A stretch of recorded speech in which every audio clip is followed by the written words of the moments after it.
Out of all the vampires in Twilight, the story of Marcus is easily one of the most tragic. In fact, of the three leaders, Marcus has always been the most reasonable, though his indifference to what's happening around him has meant that he rarely intervenes. While Aro seeks acquisition and Caius inflicts punishment, Marcus drifts along, as engaged in the world as the statue he sometimes resembles. Many of the Volturi, like vampires in general, have tragic backstories, but as with several key characters, Marcus's story is glossed over, not only in the films, but the books. This is a shame, because like other characters I've discussed on this channel, such as Victoria or Jane, he has an interesting backstory, albeit one with a terrible twist. Though shown as a villain, I feel sorry for him, and the faux battle scene in the films captures his apathy perfectly as he stretches his arms out and allows himself to be killed. Buried in the pages of the Twilight Illustrated Guide is the story of Marcus, though his backstory and the effects his loss had on him are also explored in Life or Death, Twilight Reimagined, a story which swaps the genders of several key characters and has their lives play out differently. Marcus doesn't have an especially detailed story, but what we see of him in his origins is enough to make any reader pity him, despite the malevolence of the order he helps to lead. In many ways, Marcus is as much a victim as any of those the Volturi persecute. And despite his role as leader, he's not truly there of his own free will. Manipulated by Aro into remaining, both psychologically and through the use of psychic talents, Marcus is almost a prisoner, and often says little when critical decisions are being made. Before we continue, I'm Riley, and this is Otherworldly Fiction. On this channel, I rant about fantasy books, discuss characters and lore, share my bookish opinion, and offer the occasional writing advice. If any of that sounds like your cup of blood, hit that subscribe button. Posts are on Fridays. Though he is named as one of the three leaders of the Volturi, Marcus is the easiest character out of the whole Twisted Coven to pity. Not even there by choice, in a sense, and broken by a devastating loss, he drifts through life, unaware that one of his most trusted companions is the reason for his sorrow. While overlooked in the films, Marcus, like Aro, has a psychic talent. When meeting with people, he can sense their relationships with one another, along with how intense they are. A useful ability when Aro wants to manipulate his enemies or target specific bonds. On first meeting Edward and Bella, Marcus was struck by the strength of their bond, which may have encouraged him to speak up, in voting for Bella to live until she could be changed. Marcus was changed into a vampire when he was 19, not long after Aro had been bitten, and he formed the Volturi with Aro, Caius, and Caius's wife, Athenodora.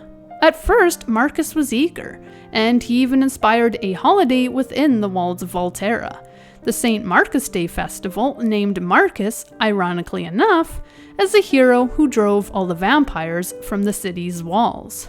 Of course, this isn't entirely inaccurate, as the presence of the Volturi does keep other vampires at bay.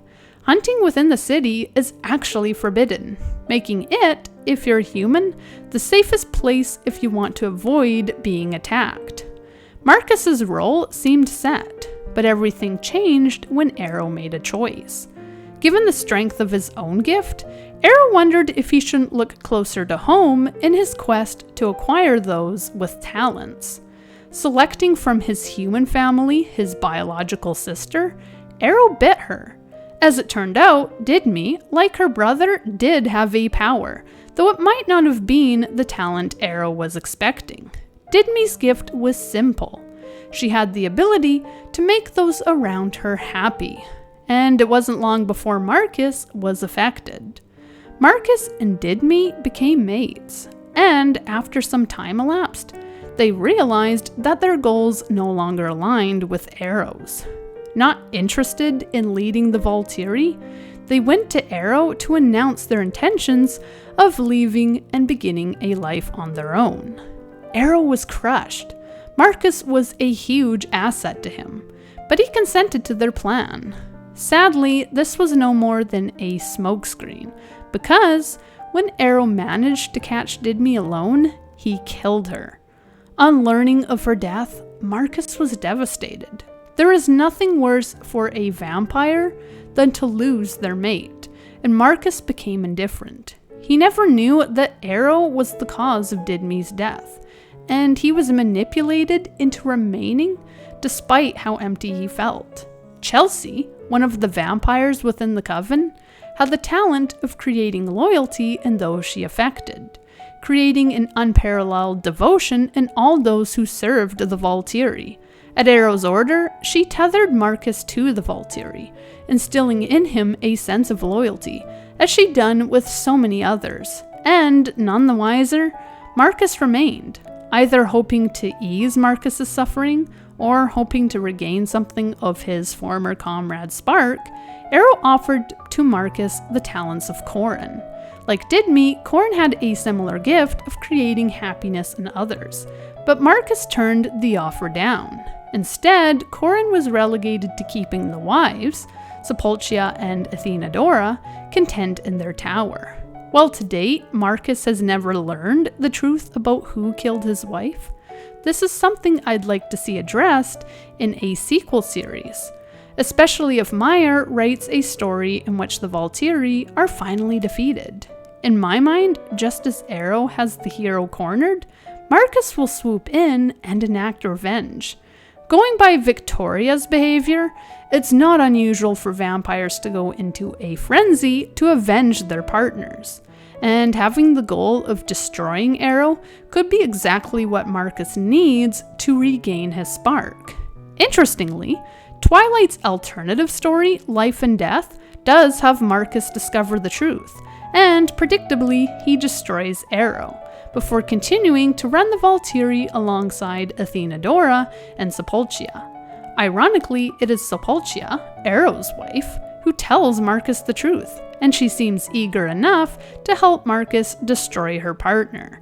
While the idea of Marcus enacting revenge was covered in Twilight Reimagined, I'd still like a reveal within the main series.